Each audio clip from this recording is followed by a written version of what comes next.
ان یتخذونک الا ہزوا، میرے محبوب جب تجھے کافر دیکھتے ہیں تو وہ تمہارا مذاق اڑاتے ہیں۔ کیا چیز ہے جس کو مذاق کہا گیا؟ وہ آگے آیت میں ذکر ہے، وہ ہے اھذا الذی یذکر الہۃکم، یہ ہے وہ، آپس میں ایک دوسرے کو کہتے ہیں یہ ہے وہ جو تمہارے بتوں کو برا کہتے ہیں، یہ ہے وہ جو تمہارے بتوں کو برا کہتے ہیں۔ میں توجہ دلانا چاہتا ہوں، ایک ہے وہ بات جو ہمارے نبی علیہ السلام کا منصب نہ ہو، وہ سرکار کی طرف منسوب کی جائے، ایک ہے سرکار کی کسی صفت کا انکار کر کے تنقید کی جائے۔ اب یہ وصف تو میرے نبی علیہ السلام میں موجود ہے، کیا کہ آپ بتوں کی خبر لیتے ہیں، بتوں پہ تنقید کرتے ہیں، بتوں پہ تابڑ توڑ حملے کرتے ہیں، بتوں کو برا کہتے ہیں، یہ وصف آپ کا موجود ہے، لیکن صرف بیان مذاق کے انداز میں کیا جا رہا ہے، صرف انداز جو ہے وہ غلط ہے، ورنہ تو یہ سرکار کی شان ہے کہ آپ بتوں کی مذمت کرتے ہیں، اور یہ توحید کا آپ کا عقیدہ ہے کہ آپ رب کی شان بیان کرتے ہیں، بتوں کو برا کہتے ہیں۔ اب کافروں نے بھی یہی کہا کہ یہ وہ انسان ہے جو بتوں کو برا کہتے ہیں، لیکن رب نے کیا کہا؟ فرمایا یہ مذاق اڑا رہے ہیں، کیوں کہ وہ کہتے ہیں اھذا الذی یذکر الہۃکم، یہ ہے وہ جو تمہارے بتوں کو برا کہتے ہیں۔ اب ایک بات وصف ہے میرے نبی علیہ السلام کا، حق ہے، حقیقت ہے، مگر بیان کا انداز جو ہے وہ مذاق والا ہے، وہ توہین والا ہے۔ میرے رب نے فیصلہ کر دیا، ان کی شان یہ ہے کہ اس بات کا بھی میں نوٹس لے رہا ہوں کہ یہ کفار جو اس انداز میں میرے نبی علیہ السلام کا وصف بیان کرتے ہیں تضحیک آمیز لہجے میں، اللہ کہتا ہے یہ عرش کا فیصلہ ہے کہ وہ اس انداز میں بھی میرے نبی کی گستاخی کر رہے ہیں۔ کہاں وہ جرم، کوئی گالی بکے، کوئی بکواس کرے، کوئی ہلکا لفظ بولے، وہ تو سرکار کی ذات میں ہے ہی نہیں، جو کوئی توہین کرنے والا کرتا ہے۔ یہاں جو بیان ہوا وہ ذات میں ہے، مگر شریعت نے کہا لہجہ غلط ہے، انداز غلط ہے، طریقہ غلط ہے۔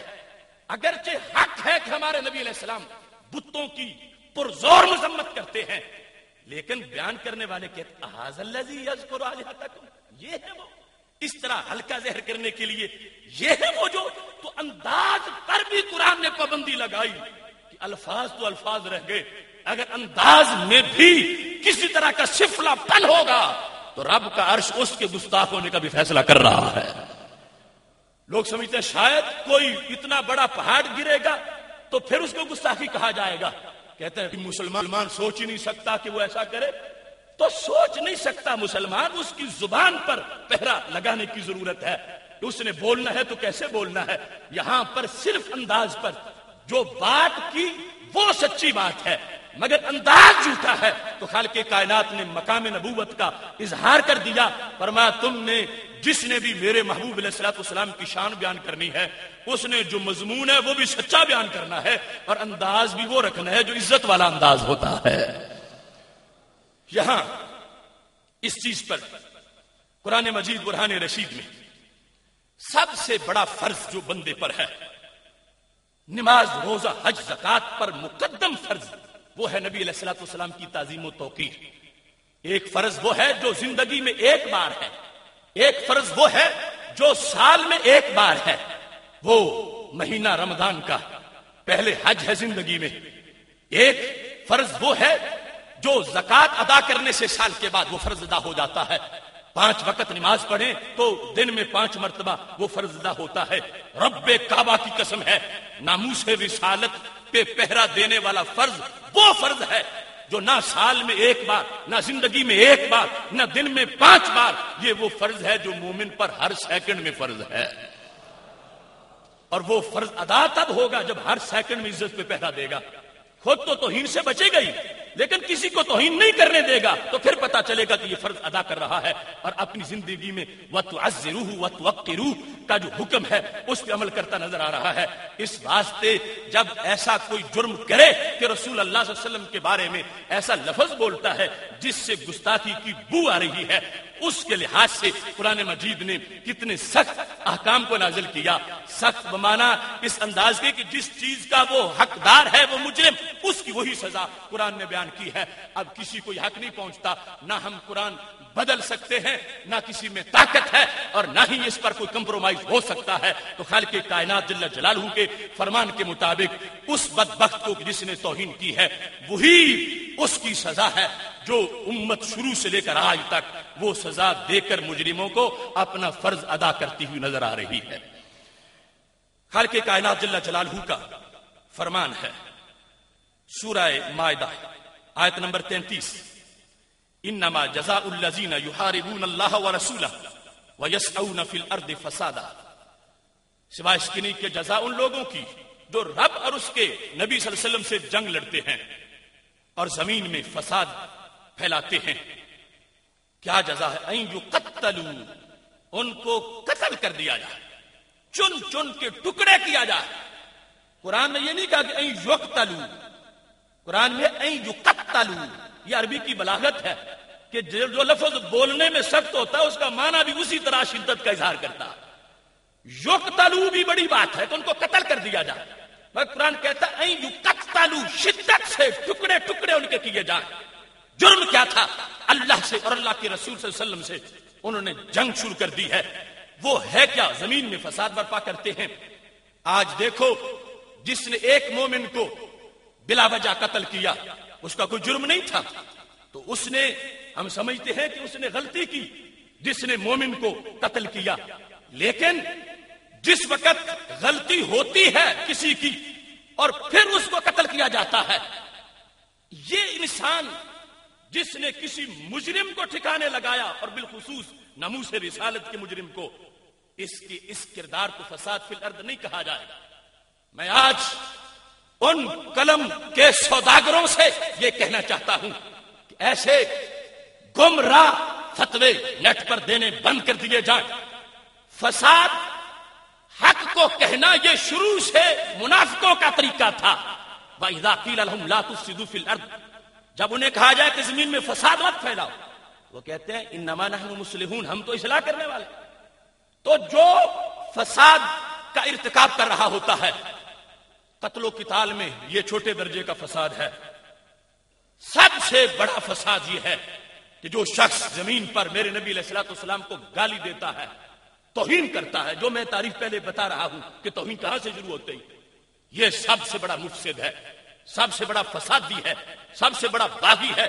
تم تجربہ کر کے دیکھ لو، رب کعبہ کی قسم ہے، تم میں سے کسی کے باپ کو کوئی قتل کر دے، بیٹے کو قتل کر دے، بھائی کو قتل کر دے، دل کو وہ آگ نہیں لگے گی جو آگ اگر تمہارے سامنے کوئی نبی علیہ السلام کی توہین کرے تو لگ جائے گی.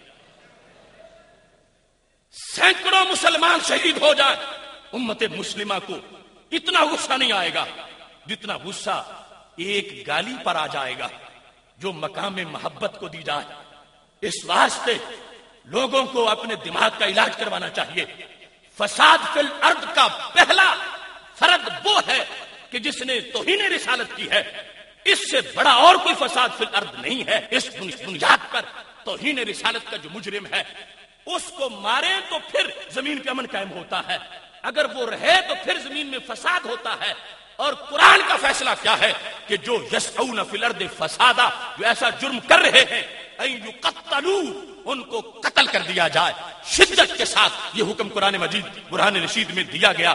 اب کسی فلاسفر سکالر کے پاس یہ گنجائش نہیں ہے کہ وہ اس کا انکار کر سکے. اور یہ فرشی قانون نہیں، یہ عرشی قانون ہے، یہ زمینی فیصلہ نہیں، یہ آسمانی فیصلہ ہے کہ رب ذوالجلال نے یہ حکم دیا کہ جب یہ جرم پایا گیا سزا یہ ہے. رب چاہے تو کسی حکومت سے دلوائے، چاہے تو کسی بندے سے دلوائے، چاہے تو کسی حیوان کو ہی اس پر اللہ مسلط فرما دے. یہاں یہ بات ذہن میں رکھنی چاہیے. خالق کائنات جل جلالہ کا فرمان ہے سورہ احزاب آیت نمبر 60، 61 اور 62 میں، لئن لم ينتهِ المنافقون والذین فی قلوبہم مرض، اگر باز نہ آئے منافق اور وہ لوگ جن کے دلوں میں بیماری ہے، والمرجفون فی المدینہ، اور مدینہ شریف میں جھوٹ بولنے والے، لنغرینک بہم، محبوب ہم تمہیں ان پر شہ دیں گے۔ اب مرجفون عام جھوٹ نہیں، یہ خاص توہین والا دھندا جو ہے۔ ثم لا یجاورونک فیہا الا قلیلا، پھر وہ تمہارے قریب مدینہ شریف میں نہیں رہیں گے مگر تھوڑا۔ ملعونین، یہ ملعون لوگ ہیں۔ کس کس کو قرآن نے ملعون کہا؟